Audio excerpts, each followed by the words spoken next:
This podcast is brought to you by The Complete Guide to Happiness with Dr. Fantastic and by Velena. Hi, everybody. Welcome to the Final Frontier. I'm Jake. That's Justin. You know who we are. We're your crew. We're your crew. But we have a favor to ask you. See, there's this thing that's going on right now. Maybe you've heard of it. The Artie Awards. This is the second annual Artie Awards. And guess what? We're nominated in every category. But we need you to vote for us. So, if you like the show, follow the link in the description to vote for the Artie Awards and help us take home that gold. Yes. Anything to add, Justin? No. Vote for any podcast you feel deserves it, even if they're the scrappy underdog. Fuck them. Vote for us. Yeah, but the scrappy underdog is me. We're the scrappy underdog. Fair. Because everybody always says like nobody likes Star Trek, and we're gonna prove them wrong. So vote for us and vote for Star Trek. Vote long. Vote and long prosper. I love how our brains went to the same place. Oh my god, are we synchronizing? Maybe we've achieved a mind meld.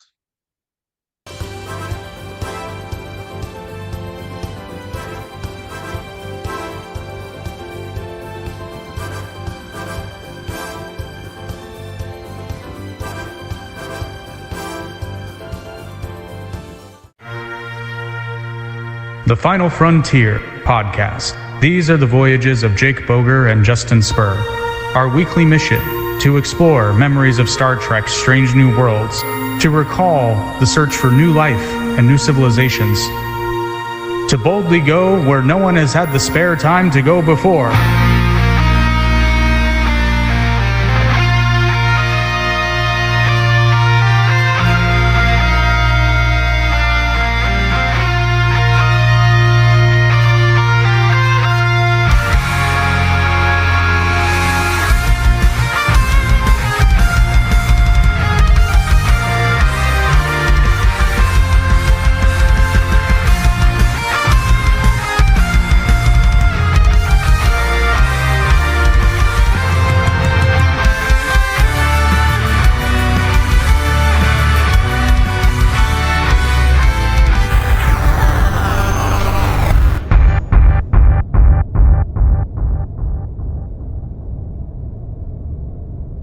Welcome, everyone, to the Final Frontier.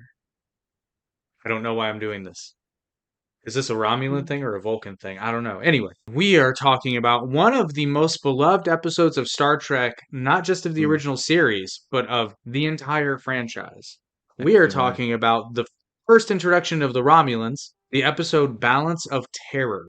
My note on the description of the episode is literally just first appearance of the Romulans. So get that. Wait, that's the actual description? No, that's my note on it. It was just like the description was just Kirk gets into a conflict with a Romulan ship. So I was like, the first appearance of the Romulans. So what's interesting though, and I don't think a lot of people think about that, like they know it, but they don't really think about it. So the iconic sort of, I'm not going to say villains because they become allies later, but sort of the iconic rivals of the Federation in Star Trek are the Klingons, right? Yeah. That was my thought. Yeah. I was like, I feel like, okay, now I feel like I'm confusing the Romulans and the Klingons, because I was always thought like the Klingons were like the main antagonists of Star Trek, but this episode would have made me think that it's the Romulans. Like they seem like they're the big bad of the series. They're one of the two big bads, and what's interesting is they're very similar in many ways, but I always say the Romulans are fascists, the Klingons are imperialists. Interesting. Which one? Because this episode was they were really giving me the krill from Orville. Are the krill like a combination? I think they are. Romulan, I see the krill as more Klingon like, but I think the krill are more Klingon. Like there's certain aspects. They feel Klingon coded to me. So I was just like but the whole like being hyper religious thing, that's where I was kind of like, at least they gave me the vibe of being hyper religious. I don't know that you could call the Romulans religious per se, and we're gonna get into that. But yeah, I don't know that you'd call it religious. I said that's why I refer to the Romulans as fascists because they have a very, very militaristic hierarchy structure. I see, but I guess their architecture with their ship looked like it looked very religious coded, which is why I went.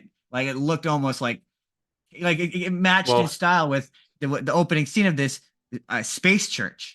That was my well, note. to me, the Generic ship space church. to me, well, the The sorry, many denominations. I was we just impressed that they it wasn't monotheistic. It was like praise Jesus, the we 1960s. we come here this day to this place of religious worship to praise and give thanks to insert your deity here. Um, Uh, oh, so no, but the Romulan warbird, it just reminds me of a space Trans Am. you know what? Now that you say that, I can see what you would say. It kind of does. Well, I mean, it's got the giant bird painted on It's it. I mean, got come the it on. absolutely has the giant bird painted on it. You're right. You're right. It's like if that thing had rolled up and Panama was playing in the background, I'd been like, yeah, this jives. Panama. Well, this episode takes place between stardate 1709.2 to 1709.6, and you may notice we have once again traveled back in time because these episodes were aired out of production order. The show date is still the year 2266, and the original air date was December 15th, 1966, so we're getting close to Christmas. In fact, next week will be the episode before Christmas. Do they have In a Christmas episode? No. No. Which is Fun. interesting because Star Trek in space. your first instinct would be no because they don't talk about religion in Star Trek, but in this one and the fact that in a couple episodes ago they referenced directly a Christmas party. So, Yeah, well, I mean, I mean, I was surprised that there was any sort of reference to religion because we constantly reference the Orville, but the Orville is a universe where there is no religion other than the Krill. Like on Earth, there's no more religion. I think Seth MacFarlane's character specifically says that. So that shows my always like I assume Star Trek was also there was no religion. So it surprised me to find out in this episode that there still is religion. yeah, and I'll be honest, I have a hard time finding because technically speaking, Vulcan philosophy is kind of a religion in a way. It started out as one. Fair enough. They touch on that in Star Trek Enterprise. It started Yeah. out as very much kind of a religious sort of thing. I don't know that religion would ever really go away. It'll definitely morph. Yeah. And Futurama talks about the Church of Star Trek, which that's a What's the hilarious movie? irony. The movie Paul went like aliens inherently disprove. I'm not saying this is true, but that movie went aliens inherently disprove the existence of God because God, if the Bible says that God created everything on earth, how do you explain me? Yeah, this episode was written by Paul Schneider and directed by our friend Vincent McKinney, who's got that Which one big did he E do? in there.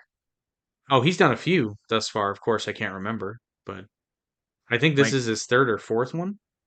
I wish I could remember because this episode is really, really good. It's just on If I remember correctly, our favorite episodes have been McKeevity Have they? episodes.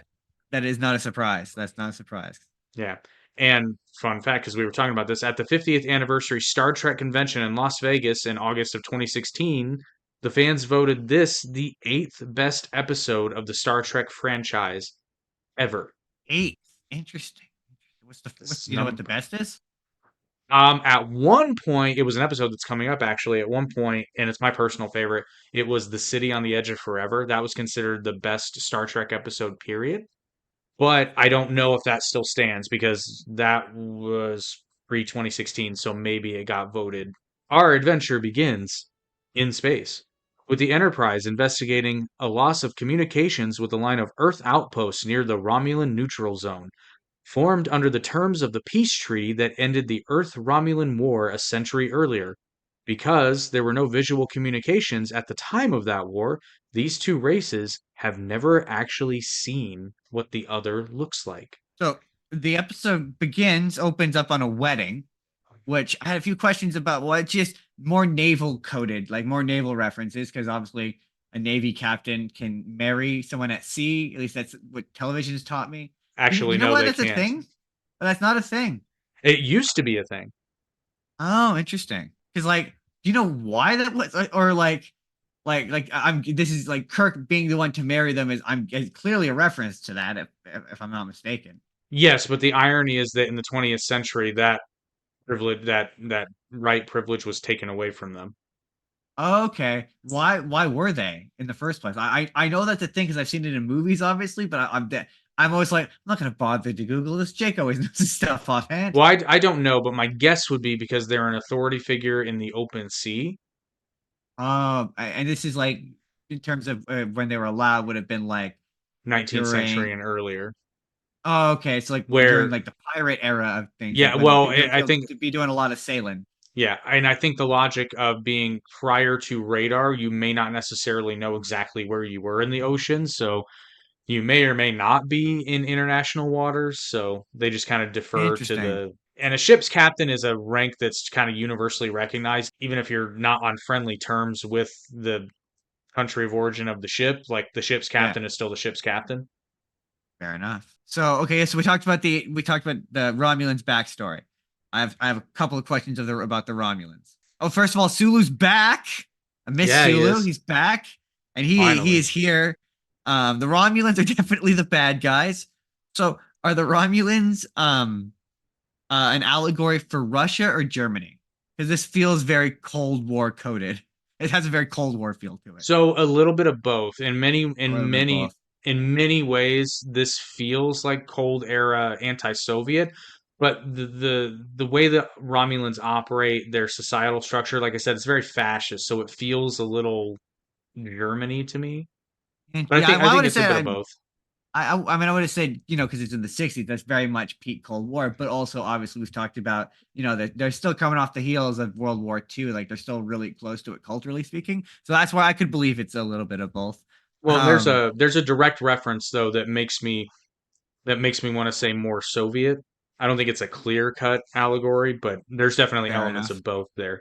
And then the Romulan human war, that first war, that sounds interesting. They should make a movie about it. I'd watch that.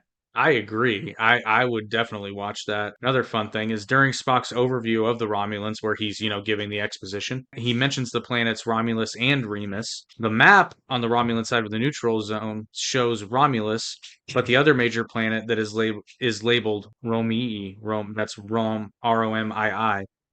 It's not known or explained whether that's an alternative name for Remus or that it's an incorrect usage of the Roman numeral 2 to designate the planet as Romulus 2. Because isn't that a storyline later on where Remus gets destroyed? Like they're like twin No, planets, right? Romulus. No, so actually, Remus, to my knowledge, doesn't ever come up again. That's just a Oh, direct. interesting. Yeah, that's just a direct taking of the legend of the founding of Rome, the brothers So Romulus and Remus. So the whole thing is between Romulus and then Vulcan, right? Because I know that like they hate like isn't that the whole beef that what's his face has Eric Bana has in the 2009? He hates Vulcan because they like blew up Romulus. Oh yeah, that is Eric Bana. There's Oh, the makeup was very good. Yes, specifically Spock though. And the thing of it is, this gets really confusing because Spock seems just as surprised as anyone to find out that the Vulcans and Yeah, Romulans look the same. And yet later on in the series, even in this series, they talk about how like the Romulans and the Vulcans have like this ancient grudge against one another because they share a common ancestor. So it's like, it just feels no. oddly coincidental that no one would have been like in this massive war. Not one person would be like, "Hey, you guys, they look the same." Yeah, you Like got I a just fucking photograph? Yeah, I don't know. It just feels like a very, very odd coincidence that an exactly identical looking group of people would wind up in this organization that fought them off. So I don't know. Feels like a kind of a coincidence. Maybe it's not. We continue. As you said, Kirk is officiating a wedding between Lieutenant Tomlinson and Ensign Martine when Outpost 4 comes under attack. So, this is the first time in Star Trek lore that the ship's captain performs a marriage ceremony for his crew. There's a note here, though, that I found that 20th century naval captains were prohibited from doing this. The writers may have gotten this idea from the film The African Queen, made in 1951. In that movie. Oh, have you? Is it good? Is it Yeah. any good? Yeah. It's what's Humphrey Bogart? I quite like Humphrey Bogart. Oh, okay. Yes, I see. Yeah, he's the one. Maybe it He's is a the good because film. all the men from that era generally suck. That's just I so like mean, oh but mostly that they believe in the ancient art of negging or treating women like shit.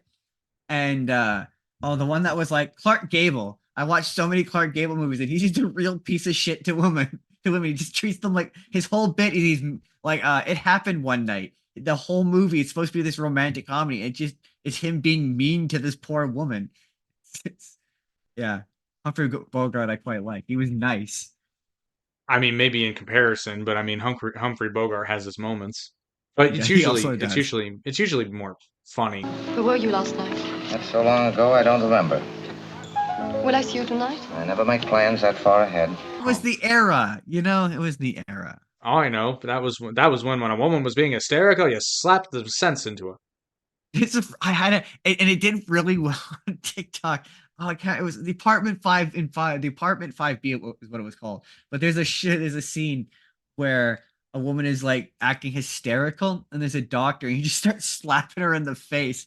And it was like, this is a movie from like the 1960s, I think. Like that was their idea of therapy. That's how they dealt with. Not saying it was right. I'm just saying and that video did upsettingly well on TikTok. Well, what you have to understand is that when a woman is hysterical, she needs one of two things. She needs either a slap on the face to bring her back to her senses, or a slap on the behind to tell her she's doing a good job. I'm not saying I condone it. I'm just saying it's what they believed. I know, that's why I'm talking like this, and not the normal way that a normal person would talk these days. Well, I'm doing that transatlantic accent, you see. Doing that transatlantic accent, see, where it's neither English nor American. And yet, for some reason, they think everyone in America talk this way. That's why we chose to go to space to hunt down the Romulans. And then we gave up. Because they're jerks. Anyway, Our jerks. in an almost unnoticed bit of staging, which I actually missed, I had to go back and look for this, indicates that Angela Martine was Catholic, which I, of course, these days. Oh, I totally missed that. That makes sense. That would explain the church. And Kirk definitely seemed off put by like a chapel kind of situation. He was like, I don't know that I got that vibe, but I'm sure William Shatner being a Jew. oh, is he? I didn't know that. Yeah. Well, I don't know if he was a practicing Jew, but he was raised in a Jewish household, so I imagine Oh. I imagine he was kind of like, are we really still doing this in So the is future? Kirk Jewish? I don't know. I don't believe Kirk is ever identified as Jewish. I don't think Oh. he's ever identified as any religion denomination. But anyway, she's seen genuflecting in front of the altar of the chapel before her wedding is promptly aborted. It goes into a bit of a note though. It said, while hardly controversial today, for the 1960s, it would have been a fairly bold thing to show in the television show, considering the prejudice against Catholics was still common in the United States in those days. However, it's not exclusively a Roman Catholic practice to genuflect. For example, Episcopalians also genuflect in front of the altar. Oh.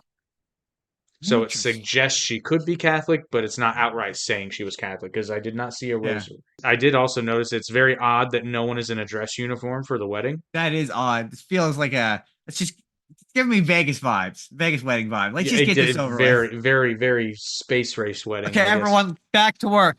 Back to work, everyone. I mean, get this shit done.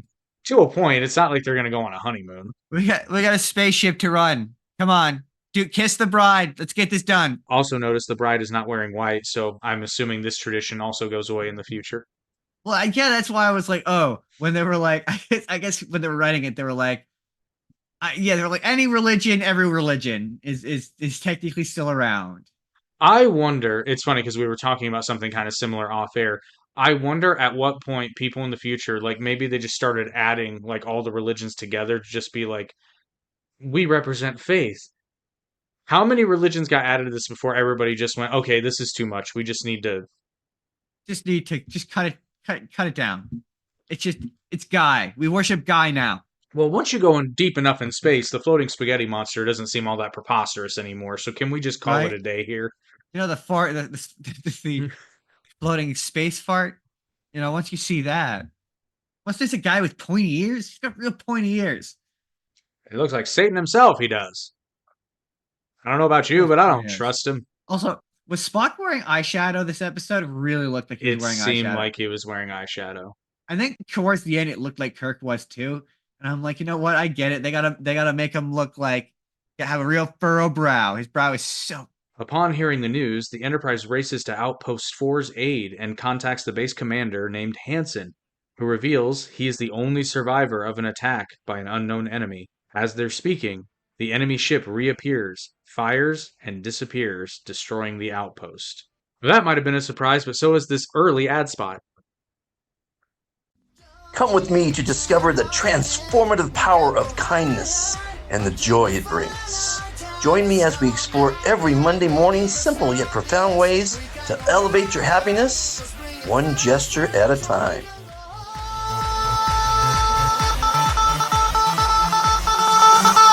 Wow, fantastic baby dance.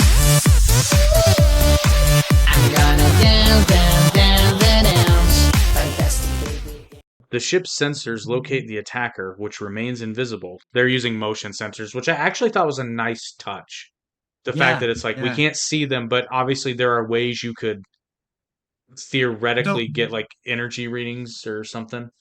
When it was showing up on the screen as like red, that was them. They couldn't see that. That was the idea. Oh, that was the weapon. Oh, that was the weapon. Oh, okay. So they initially the mystery of this is it the Romulans? That's what they're trying to figure out. Because it seemed like they were trying to argue if they were trying to be aggressive, like attacking outposts directly feels aggressive. Well, the problem though is, and this is what I really liked about this is the fact, like, yes, the Romulans attack these outposts. What the Romulans are trying to do, because I mean, Germany did this in the Second World War. They would, it's a staged attack, right? So they're destroying outposts. The Enterprise engages them. They're trying to get the Enterprise to cross into the neutral zone. Yeah, that was the question. Is the neutral zone, that feels like a thing from real life? In a way, in a way it is. Like conceptually, yes, it's very much a real thing. All it is just a buffer zone between two adversarial people. Oh yeah, because I was like, I'm pretty sure I like heard something in World War One where they had like neutral zones, so that if you crossed it, that was like a signal that you were gonna like attack, and it was. Well, you're talking about No Man's Land, which that wasn't so much a border. That was just, I mean, it was the space between the two lines, and if you were walking in No Man's Land, you would probably be killed immediately. Swiss cheese. Yeah, I mean, you're not going to last very long in No Man's Land. Kirk surmises that the attacker is equipped with a cloaking device. Really, you think a ship disappears, and he's like, must have a cloaking device. Hey, you know what? He was doing a lot of good cap. He was, but I mean, that moment, it was kind of like, that moment was a very much thank you, Captain Hindsight moment. My work here is done. I'm off to find others in need. God bless you, Captain Hindsight. God bless you. Yeah, well, so it's the implication that the Romulans are like more technologically advanced than the Enterprise. So Star Trek does something with cloaking technology that I actually really like. It's not necessarily that it's more advanced per se, because it has its drawbacks, i.e., until I'm trying to remember what movie it is. Even because the Klingons get cloaking technology as well, but the thing is, you can't fire your weapons if you're cloaked. It's Star Trek 6, The Undiscovered Country, I believe, when the Klingons figure out how to be able to fire weapons while cloaked. Because cloaking technology requires a lot of energy, or at least they say that in the show, which makes sense. In this episode, they're like, oh yeah, that's how. I mean, that ends up being the thing's weakness. But was there not a line of dialogue where they were like they seemed to imply that the Romulans had higher or more advanced technology than them? Did I misread that? I don't no, because I know what you're talking about. But the thing of it is, it's pretty. Nothing's ever like outright stated, but it's sort of implied as the episode goes on that the Enterprise is larger, more maneuverable, and better weapons.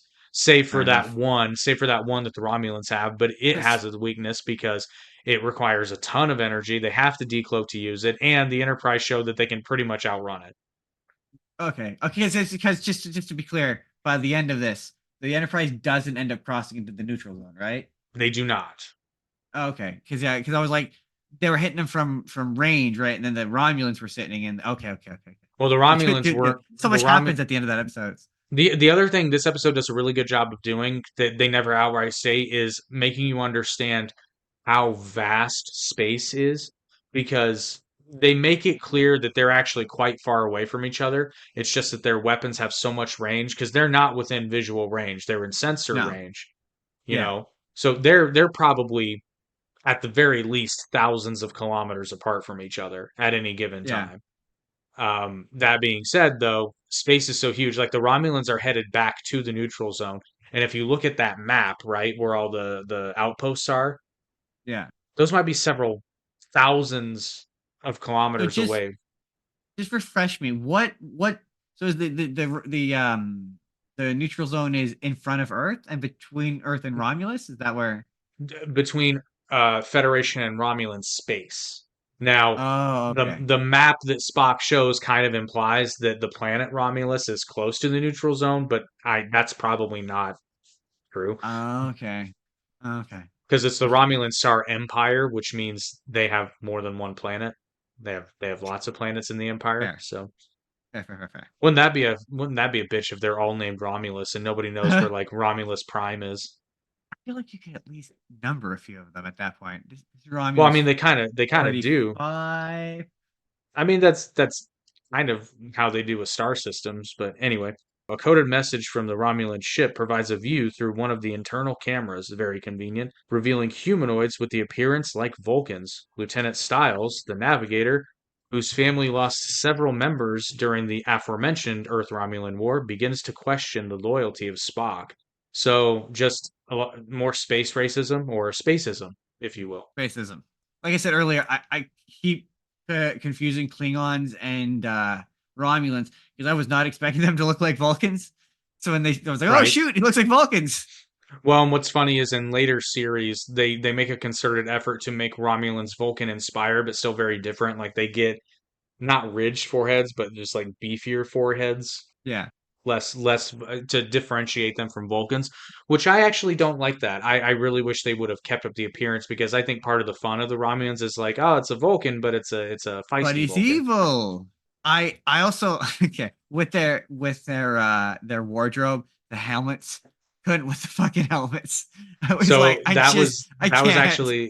actually just a cost cutting measure because apparently the Vulcan ears are very time consuming and expensive to put on. Oh, it's to hide the ears. It's Oh, to that hide the ears. didn't even occur to me. Television network restrictions at the time forbade the tackling of any contentious subjects such as the Vietnam War, the Civil Rights Movement, or the rise of feminism.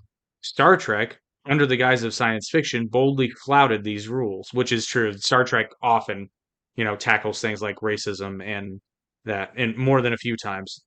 This story, for example, openly deals with the subject of racism, reflected through Styles' opposition to Spock, but it's okay because it's an alien. Yep. Makes it okay. So It's okay when it's an racism, alien. NBC says no. Spacism, huh? Just bomb them. Those Funny, 1960s. funny you mention that. It comes up later. Hey, Justin, Nice. what do Star Trek and Godzilla have in common? The atomic, yeah. You're right. The atomic bomb. They're just like bomb them. Just bomb them with the atomic bomb. I'm just like, it took that. We were in space and they still had the atomic bomb. And they're Wow. considered old weapons. I would like to live in a time where a ship could survive an atomic blast. Although, we need to get to lasers. but here's the thing, though, that actually makes sense that a starship would be able to, because what is a nuclear explosion is just a small sun. Sure. At the end of the It's day, so not even theoretically, a starship would have to be able to sustain heavy amounts of radiation. So, Although, I mean, it doesn't. Considering they moved away from it, though, it doesn't sound like it did all that well. Because his tone suggests that it's something that they found regrettable, or at least that's his tone of voice suggests. who said what was regrettable? Oh, so, no, just the Spock when he's talking about we used to use atomic weapons back then. That the laser yeah. guns are preferable. Well, I think that goes back to so for example, like this is a very odd question, but it's like what would you rather be shot with, modern ammunition or ammunition from, say, the American Revolution? Probably modern day. Yeah, I'm just saying that you're That like you slowly bleed out a very painful death when you get shot by one of those guns. or the lead ball just gets stuck in you and slowly kills you. Yeah, you get lead poisoning. Yeah, Yeah, that's or even worse. the little lead ball gets trapped in your leg and it gets gangrenous because we don't have antibiotics yet. And And that's then they, assuming that the gun doesn't explode in your face I when mean, you fair, shoot it. fair enough, right? Although muskets weren't that unreliable by that time, but I mean, it's something Could that could happen. happen. Could happen. Mark Leonard plays the Romulan commander. Later in his career, he played the famed role of Spock's father, Sarek. He Really, also played, yep, he plays he's Sarek's. good. Yeah, he's He's very good. good. He also plays a Klingon in Star Trek The Motion Picture, making him the first actor to portray the three major alien races, Vulcan, Romulan, and Huh, Klingon, in the Star really? Trek franchise. He would later Uh, go on to say that while he enjoyed playing Sarek, his favorite role was this Romulan commander. I could see it's really like It's I've got really good. several notes about him being like this. He's really good. I mean, there's him and you brought his name up earlier, but the guy who's space racist. What's his name? Oh, his name is Your Lieutenant Styles. Lieutenant Styles. He's got a really the sequence when they're all in the boardroom and he gets up and he has that big long monologue. It's quite good. I was like, there's some good guest starring all around. Which we've come to love and expect from our beloved Star Trek. Yeah, yeah. Honestly, yeah. I think like for me as a guy who considers himself a performer, it's like yeah, that's kind of space I'd want to be at. You show up for like one week and you give it like your all. That's what these guys are doing. They're laying it all out there. Well, and this was a time again where there were like it was funny. There were three television networks, but there was a lot of work happening. Yeah, yeah. And it's like you're right. They're hiring those character actors who like want to put in a Well, full yeah, because I performance mean and play a character. you'll work on Star Trek this week, and then you'll go do the Andy Griffith show, and then you'll do I Love Lucy, and then you'll do I Dream of Jeannie. Probably not Gilligan's Island. That was a fairly. I I was mean, gonna say, maybe some Gilligan's Island because that was the '60s. if they need a guy in a monkey suit, because there weren't that many other No, human no, they guest need a stars. guy to show up on the island and then leave the island at the end of the episode and leave the cast behind. That that always reminds me, freaking Galaxy Quest. Still, it's like you don't think Gilligan's Island. Oh, those poor people. I grew up on Gilligan's Island. Ah. I love Gilligan's Island. Oh, I love Gilligan's Island. It's a lot of My fun. favorite Gilligan's Island joke is from I think it's the first movie where it's Skipper being like, when we got trapped on that island, skirts were down to here, and then we came back and now they're up to here. And it was just such a spicy joke for the skipper to say from Gilligan's Island. I've never forgotten it because I think it's hilarious. I mean, realistically, I mean, Star Trek has some of the shortest skirts ever on television. Which, to be fair, I mean, they're wearing like We saw. I don't want to be weird, but there was a point when Uhura got up where I'm like, that skirt is short. yeah, yeah. No, I know exactly the moment you're talking about. That's the thing. And actually, I think that unfortunately, when Nichelle Nichols was sitting down, I think it kind of like folded out on the I seam. So there was like, I can't believe that got past the censor. That's what I'm surprised well, I by. mean, that's just it. I mean, there's something there. It's not like it's more like a skirt than a skirt, really. Yeah, yeah, true. It's showing more leg, but in essence, like it's not showing anything terribly scandalous. I say that, and the fact that you can see her upper thigh was probably like, oh my. There's the point where you could see her underwear. That's not her underwear though. That's her. Oh, it wasn't. It looked like underwear. I was like, that definitely looks like some underwear. No. That's the bottom part of this. That's what I'm saying. It's almost like Oh, it's more like a skirt, really, but oh, okay. Fair enough. Fair enough. it's like a bikini skirt. Gotcha. Fair enough. During a discussion of the Romulan ship's capabilities, Styles suggests the Enterprise attack before it can reach the neutral zone. Spock surprisingly agrees. He reasons that if the Romulans are in fact an offshoot of the Vulcan species, which I mean, really? Are we doubting this at this point? Don't want to be space racist, I man. mean, I mean, but come on.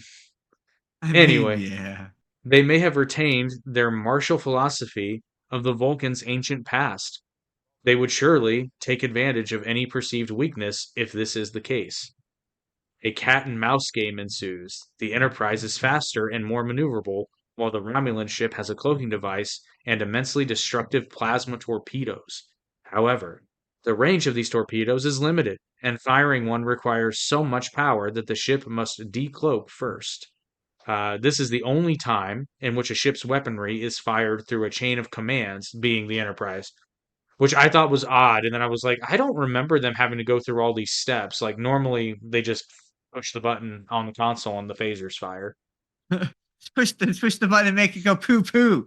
Although the episode The Corbomite Maneuver, which we talked about earlier, comes close to this with Bailey's phaser drills. This gives the episode more of a submarine versus destroyer feel, which they were. So my next note is the first vibe I got of this was I'm like, oh, this is an allegory of the Cuban Missile Crisis. There's a more direct reference than that, though. It's basically just a retelling in space of the movie The Enemy Below against a U.S. destroyer and a German U-boat. I did notice there was a lot more naval coding this episode. Like there's a lot of naval coding of this. Yeah, this feels like a naval shit. But I just my notes are the stakes just got fucking high. It's a tense episode. It really is. There's high stakes in this. Well, and seriously, this episode's really good. Is this a bottle episode? Yes. It is a bottle episode, right? Yeah, they're only in one location. Yep, everything takes place aboard the Enterprise. I like the fact. I thought maybe it wasn't because we do see the Romulan ship. Sorry. I think at that point you'd have to get nitpicky. Yeah, but as far as I'm concerned, it felt like a bottle episode, a really good bottle episode. I'm gonna say it's a bottle episode because everything that happens with our main cast takes place in the Enterprise. But I like the fact that in the captain's log, though, Kirk mentions that they've been, basically waiting on high alert and tense for over 9 hours. Yeah, man, that made me feel. I was like, whoa, like 9 hours is a lot of time to just be sitting there waiting on edge. Like there was a previous episode where they had to sit somewhere, and I don't know if they said the duration of how long it had been, but when you're like, it's 8 hours of just waiting, it's like the most agonizing feeling. It definitely added to the atmosphere. But waiting with the possibility of death. Yeah, not knowing if not even no, I guess they do know what it looks like, but not knowing necessarily like what they're going up against. Well, okay, the possibility of death, starting a war, or maybe winning. That's it's stress, like nearly avoiding an international incident, but in space. Intergalactic incident. Intergalactic incident. Oh, this is my question: is when the Romulans fired the plasma torpedo and the Enterprise goes maximum warp in reverse, I'm like, why didn't you just turn the ship to the side? Move to the side. Dodge! Why don't you just dodge? Dodge! Why didn't you dodge? But the spaceship equivalent to it. I mean, I'm sorry, but maybe he was looking to play chicken and try to figure out their weakness. But I got nothing. Mr. Miyagi, no be there. Be like. I mean, I get you'd have to go in reverse, but you can reverse and go off to an angle. It makes me think of anytime you play a game with a pirate ship, and you're like, I'm gonna get you as soon as I make the big long circle to come back around. I'm gonna get you. Which, fair enough, they may not be able to do that while they're at warp, and they would need the speed to outrun the torpedo. That is true. Yeah, I'm gonna go with that. I'm gonna explain my way out of I'm gonna give it the benefit of the doubt and assume it was good tactics. Attaboy, Kirk. After several attacks, the Romulans plant a nuclear weapon amidst jettisoned debris. When Spock detects a metal-cased object, Kirk orders a point-blank phaser shot that detonates the device. The Enterprise is shaken by the blast, and many of the phaser crews are incapacitated, requiring Styles to fill in down there. Which, kudos to Styles, because he's obviously a little spacist, but at the same time, when they're when some of the people in the phaser batteries are knocked out of commission, his immediate training is that's where I was first. Yeah. And he's go, Hey man, just because he's a little spacist doesn't mean he can't be professional. Listen, he was, he lived in a different time. It was the 1960s idyllic space future. It was the 2260s, man. I mean, to be fair, nobody had ever seen a Romulan before. I mean, that would shock anyone. I mean, how was he supposed to know? Right? They just saw them and they looked like Vulcans. They were like, I knew my bad feelings about Vulcans were validated. Yeah, it's I 'Cause mean they're spaces. They all look the it's same. kind of like a self-fulfilling prophecy. I mean, it's like if you get mugged by a Romulan, you're like, I Gonna get knew. bugged by Romulan. Yeah. I knew they were all alike, is what he said to himself. Also, I do have to call into question, like, Spock makes it pretty clear that this is obviously a trick because there's not enough debris to be an entire ship. But then when something metal comes around, Kirk's just like, shoot it! Just shoot it, just to be safe. I mean, I assume maybe they're oh, I'm really going to bat for Kirk in this episode. Maybe they're assuming it's some kind of like torpedo that's eventually Maybe, going to detonate, so they want to shoot it prior. maybe. Again, ships do this thing called moving, and they can go around Pretty things. sure the Enterprise is a fairly maneuverable ship. I mean, it seems, and certainly at the capable hands of Sulu as the helmsman. I mean, provided he remembers to turn the parking brake off. Is the parking brake on? Ready for warp, sir. Let's punch it. Did you notice the very, very similar scene with Kirk and Bones that we saw to what we saw in the cage with Pike and his ship's doctor? Kind of, yeah. I was just like, when he said that I can't remember what the number was for how many planets that were like Earth. I'm like, was that number accurate for the time? Like, is that how many planets they believed? Is that true? I don't know Well, what the number he said was, but I was like, is that true? I mean, mathematically, just it's a- probably likely Is because that just a Star case. Trek future guess? No, because the case I always make for aliens, and it's important to note that Star Trek, everything that happens in Star Trek takes place in the Milky Way galaxy. Oh, okay. I didn't know that. Okay. Yeah. So everything in Star Trek takes place in the same galaxy, our galaxy. Now, here's the thing. In our own galaxy, I can't even remember how many. Okay, hang on. No. I'm going to do some. Wait. Before you do that, does that mean we theoretically could have a Star Trek Star Wars crossover because Star Wars takes place in a galaxy far, far away, not our galaxy? Probably not. It's not because also a long time ago, and Star Trek is a long way in the future. Oh, right. Valid point. Dang it. Devastating. So I'm looking up how many stars are in the Milky Way. The Milky Way has anywhere between 100 billion to 400 billion stars. Let's just assume for a moment that every million stars, so one out of every million stars has planets, right? That's still just an insane number. Yeah. That's an insanely That's what I always massive said. number I was of always potential argued the worlds. case for mathematically, like you said, for Yeah. aliens. Now, keep that in mind. So 100 billion to 400 billion stars. In the observable universe, meaning the universe that we can measure, which we have not reached the end, there are 2 trillion galaxies in the observable universe. Yeah. Now, just extrapolate that mathematically. Like, it's a virtual impossibility to say that planet Earth is the only planet that has life. Right? Just I mean, yeah. it's just Mathematically. it's mathematically laughable to Biologically and suggest that. scientifically. Well, and then consider how much life is on this planet, just this Right. planet. I mean, come on, mathematically, and we can't be the only. Because again, mathematically, we can't be the only species that's capable of space travel. Now, again, they may not be to the point where they can travel across the galaxy, because that would still take, you know, thousands, hundreds of thousands of years to do. But as technology gets there, relativity's still a Exactly. bitch. But Who's to say that they're not like us and they can only get to their moon? or maybe we'll be the species that makes first contact with our real world counterparts of the Vulcans. Maybe we'll be first. Maybe. We'll Maybe come to we're them the with maybe we're the Vulcans just in our early warlike period. maybe we'll have the replicator technology. We can I give it to the do. irresponsible teenage girl. I do believe honestly that if that ever, I mean, and Star Trek makes this clear, that technology changes the planet. Yeah. Well, that's one of the things I like about the Orville, where they're like, yeah, but you have to reach a certain level societally before you're like ready for it. You have to be ready for it. Well, that's the whole point of Star Trek First Contact. The Vulcans are observing the planet, but once a human is capable of warp speed, that's their That tells indication. them that they're ready. They're ready Yeah. to know about space. Yep, and they're ready to get there. And Enterprise, Star Trek Enterprise, really digs into that whole thing about how the Vulcans actually purposefully hold Earth back on purpose to be like, no, you need to crawl before you're not even walking yet. You need to crawl before you run. Interesting. Yeah.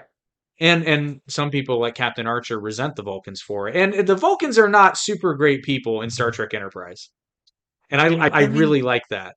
I really like agree. that. It's an interesting change in dynamic. Interesting. I'm excited to get to that. But I actually preferred Pike's scene with his doctor in the cage to this one. Interesting. It's a nice moment, but I just feel like okay, here's the difference. Pike's scene feels like genuine exhaustion to me. Kirk seems like he's kind of complaining. That's fair. I mean, me and my cinematography, I really liked some of the close-ups on Bones, like after Kirk leaves, where he's really having to like take a moment to collect himself. I really quite like that. Oh no, the cinematography was better for sure, but I just mean the feel of the scene. Oh, fair. Yeah, fair enough. Yeah, fair enough. I mean, and I just like Bones better, so maybe it made me like willfully ignorant. Yeah, but also I also might feel that way because I saw the cage first. Fair. I mean, that's fair. And then also I have a note that just said Janice. Unfortunately, this is her final appearance in the series as in air order. Grace Lee Whitney will not be seen in Star Trek again until Star Trek: The Motion Picture. She was surprisingly involved in this episode. Like every I week know. she's in this, she's in it. I'm like, oh, I thought you said she left. So this is like the final time. Okay. This is it.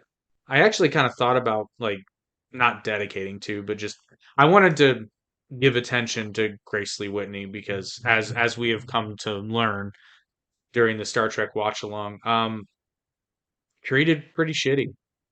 Yeah, man. She should be a Unjustifiably. more respected part of this franchise, man. She was supposed to be, and then things happened. That sounds People should be dismissive. I'm just trying not to say the word. I'm just trying Yeah, not to say the word. she was. I'm not making light of it because it was bullshit. The whole thing was bullshit. Yeah. And just her Yeah. character gets bullied so bad by these writers. Her character gets victimized so much on this show. Like She could have almost sued too much. Starfleet. She could have sued Starfleet hard if Earth hadn't abolished all lawyers. Right? I mean, it's the 1960s. It's unsurprising that women are getting victimized. I'm just saying there's more than one woman on that cast. This is She true. seems to get victimized a lot. Maybe that's why she hangs around with Sulu, who's the one person who never victimized her. And she never knew why. Kirk orders operations to work at minimal power to exaggerate the apparent damage and lure the Romulans in for the kill shot. Although the Romulan commander suspects Kirk's trap, a politically well-connected member of the command crew pressures him to attack. When the Romulan ship decloaks to launch a torpedo, Kirk tries to spring his trap, but a coolant leak in the phaser control room incapacitates Styles and Tomlinson. Spock returns to rescue Styles and fires the phasers, mortally wounding the Romulan ship. It's like you said, I really enjoyed the cat and mouse game. I really enjoyed the fact that these two commanders realize that they're both very good and they respect each other. And and Kirk's like, I wouldn't fall for that. Game recognized game, son. This happens a lot, and this happens a lot throughout history too. Like different commanders will often have like this odd, even though they're against each other, they develop this odd spirit of camaraderie in a way where it's like they want to beat the other person, but at the same time they respect them. Yeah. What's interesting is when they connect, like if both of these people survive and they connect after the war. And I think the Romulan commander even says that, like, in another life, under different circumstances, I may have called you friend, which I think that's a sentiment that was very much felt by a lot of people during the Second World War, particularly in Europe, not so much in the Pacific, but it was just like, it's like under different circumstances, we probably would have been friends. Yeah. Oh, yeah. So I think it's an interesting thing. And you know what else is interesting, Justin? What's that? This sponsor. Forsan Records is proud to introduce the newest album from Valena, including the singles Cut Me to the Quick,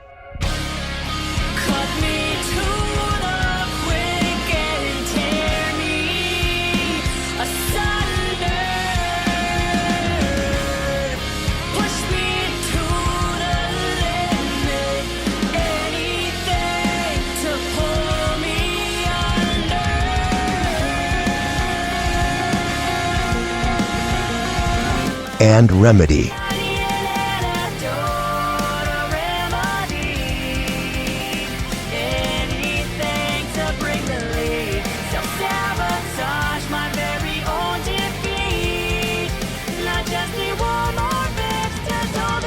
Velena, Save Me From Myself, available now wherever you get your music. Kirk hails the Romulans and at last communicates directly with his opponent, offering to beam aboard the survivors. The Romulan commander tells Kirk that he regrets having met him in combat, that, quote, "You and I are of a kind. In a different reality, I could have called you friend." It's a great line, Yeah. and it's delivered so well. I mean, you feel that. Yeah. Oh yeah. When he was like, when he looked right in the camera, and went, "Nah, dog." I felt it. Speaking of not, oh my God, I don't know why I laughed. So I'm still in the middle. I'm almost done with it, but I'm watching the Joe Rogan Experience with Elon Musk, which at the time we recorded this, had only come out a couple days ago. And Elon, for some reason, has really picked up, started using the word "yo." Yeah, I do it ironically because I think it sounds funny. Yeah, no, he's not doing it ironically, Oh no. Of and it's very off-putting to hear someone like Elon Musk like dropping "yo" left and right. course it is. A It's very odd yeah. man. He's funny, though. I'll give him that. He's funny. The Romulan commander declines Kirk's offer to beam his surviving crew off of the ship. He tells Captain Kirk that it is not the Romulan way to be taken prisoner. The commander then triggers the ship's self destruct system. The Enterprise's only fatality is Lieutenant Tomlinson, the man who was to be married at the beginning of the episode. That was really sad. What? It Wasn't a red also, shirt, was he? no, it also happens off screen. So, Does. But I mean, I was sort of because there's that earlier line, there's that earlier moment where he's trying to fire the phasers, where she's like, you're not off my hook. And I was like, that's what she said. But they were kind of a cute couple. So I was like a little invested in there. I was hoping for a happy ending where we got to see him get married. So it was a little sad. Kirk goes to the chapel to offer comfort to a grieving Ensign Martine, who apparently is in the arms of another man in the next episode. Okay. So it's just some. What's with the music in that scene? It was like three steps away from like, and then it was like, was Kirk attempting to like console for people who listen to this show? I'm doing air quotes, console her, because like she's like, I'm fine, and then the episode ends with him like being like, all right then, and just like confidently walking like into towards the camera being like, I wasn't just rejected, I am a desirable man. I don't know that he was trying to pick her up necessarily, but yeah, okay, yeah, to be fair. It I don't, gave that vibe. kind of. We know how Kirk is with women, so I mean, it's a thing. Like, don't worry, we can be married for an evening. I'm a ship's captain after all. It's just, yeah. It's just, I think it was the music that made me go, this music feels oddly romantic. I don't know what's the deal with the music. I think that's what it was. Yeah, it did feel oddly romantic. But so just some fun facts because that's the end of the episode proper. The rarely seen command work utility jumpsuit, so the gold one, is worn by several crew members in this episode, and I noticed it immediately because I thought, why is there like a gold jumpsuit? Because gold is the color of command. So this suggests that these people are in the command program, which would mean theoretically, at least, that they're officers. It don't make it a sense. It just needed background characters, and they're like, put on a costume. I suppose the Romulan Empire is noticeably modeled after the Roman Empire, which is the main reason I call them fascists. The terms centurion and praetor are borrowed from ancient Rome. The only named Romulan in the story introduced himself as Decius, which is a Latin name used in ancient Rome. Despite the heavy Roman theme, however, he's the only Romulan character to have a Latin or Roman name until Star Trek 2009 with the Romulan character Nero. Oh, interesting. Yeah, they were very Roman coded. Like their uniforms were so they like it very, looked like Roman very robes, toga, very Toga. toga. That's the word. I mean, it makes sense with the name like Romulus. That's just a logical naming scheme. It makes sense. I mean, yeah. Well, I mean, Vulcan too. Vulcan has its origins in, which that's one thing that I kind of disliked about Star Trek does this thing that's kind of annoying where things that are very, very Earth, like, oh, I don't know, an ancient culture in the Mediterranean, Yeah. somehow finds its way in space I centuries before it mean, happens on Earth. perhaps that coincidentally are they similar? I got nothing. Oh, wait until the United States Constitution gets found on an alien planet. I'm not kidding. But That see, that the is not, thing that is is, not a hyperbolic joke. That is a thing that happens. I got nothing. I got nothing.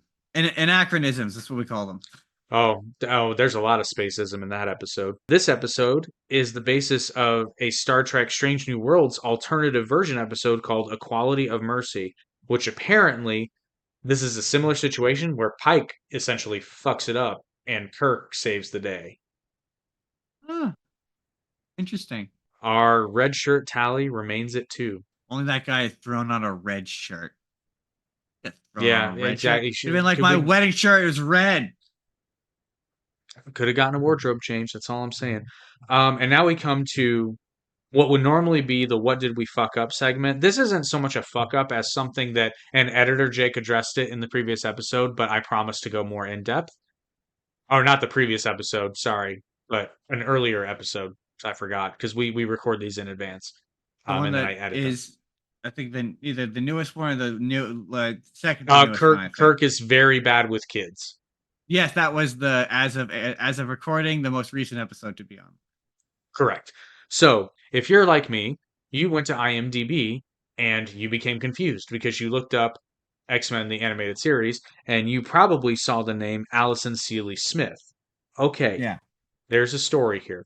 So in the first season of X-Men the animated series, American actress Iona Morris provided the voice of Storm. Now, she was actually the second actress to be cast as Storm. Funny that we bring up space racism. The first actress, whose name I honestly can't remember, was a white actress.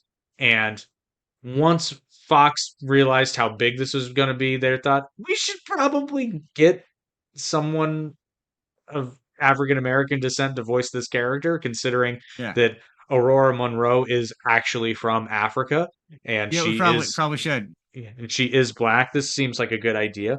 However, with the premiere of season 2, the role was recast and given to Canadian actress Allison Seeley Smith. The reason for the change, and this is so shitty, the reason for the change was that most of the X-Men cast was comprised of Canadian actors who contractually did not receive residuals for reruns. Iona Morris, however, was American and by union rules was entitled to receive royalties for repeat episodes. So the producers not only recast the role with Seeley Smith, but actually had Smith re-record Storm's lines for season 1 for the reruns and home video releases. Oh, that is shitty. Yeah, Allison Seeley Smith returned to voice Storm in X-Men 97. Well, any other thoughts on the episode Balance of Terror? Just that it was really good. It It was was really really good. tense.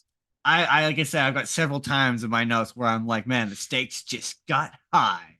Like they just kept raising the stakes in a way that was like, this is compelling. I was a little disappointed with how bow wrapped up in a bow buttony the ending was. Where I was like, oh, the guy's dead, and I don't know. I kind of wish they had captured him, or like they had to violate the neutral zone. Just the fact that like they didn't have to end up violating the neutral zone, and the guy died at the end, and there wasn't any like larger escalation of the conflict.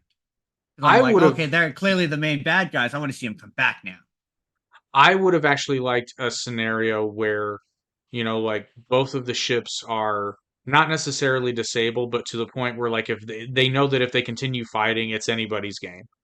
So Fair. the commanders being wise kind of have I think it would have been very interesting for them to have a private conversation and basically be like, listen, captain to captain, if we continue this, one or both of us is going to die. Listen, we fucked up. We know you don't want to start a war. So how's about Hey, how about we just talk this out like a couple of bros? Well, okay, I take that back because apparently that's what Pike does in the Strange New Worlds episode, and it almost gets them killed and almost starts a war. So you know what? Never For mind. me, I wanted to see like, okay, these are clearly like this is clearly like the antagonist of the show. I wanted that to be like, okay, and now the stakes are high. and oh, we gotta worry about 5 Romulans now or whatever. Like this kind of just wrapped up. Okay, the truce is still on. We're all still cool. It kind of gave me that, and I was like, for an episode that was so tense, it just kind of was like for me a little bit. Well, so you'll be pleased to know that it's not a Romulan, but they sort of do that, sort of start out as enemies, become begrudging friends by the end, with a character named Shran, played by the very talented Jeffrey Combs, who plays an Andorian in Star Trek Enterprise, who starts out as an actual antagonist, and then he comes back periodically in the series, and they eventually become allies, and he becomes instrumental in the formation of the Federation as a representative of the Andorian people, and it's Yeah, to actually it's me, quite something. that to me is more interesting. I don't know. I don't know. But I like the introduction of a solid like this is the first time where I'm like, ooh, these are the bad guy. There's no moral wiggle room here. They're the bad guys. Hmm. Yeah. No, they did great. I loved it. It was very, very, very good. And it was so funny because when I originally watched the episode, I actually fell asleep. Not because the episode's boring, I was just exhausted. Um, and then I was like, no, I have to rewatch it. And upon rewatching it, I was like, I don't know how I fell asleep. I must have been really tired. I see what you meant last week when you were like, you're kind of right to a point, and then you were very wrong because like, you know what? They were teetering on a stressful situation, the high tense situation. Very much so. Well, join us next time on the Final Frontier when we take a look at the episode Shore Leave. Oh, surely. I mean, what does that connotate if not Kirk and the crew, they're supposed to be on break, but while they're on break, something dramatic happens. Maybe the ship gets attacked, or like while on shore leave, there's a big mystery. Like, we'll find out next week, Scoob. I guess. So remember, live long and prosper, and bring Scooby snacks.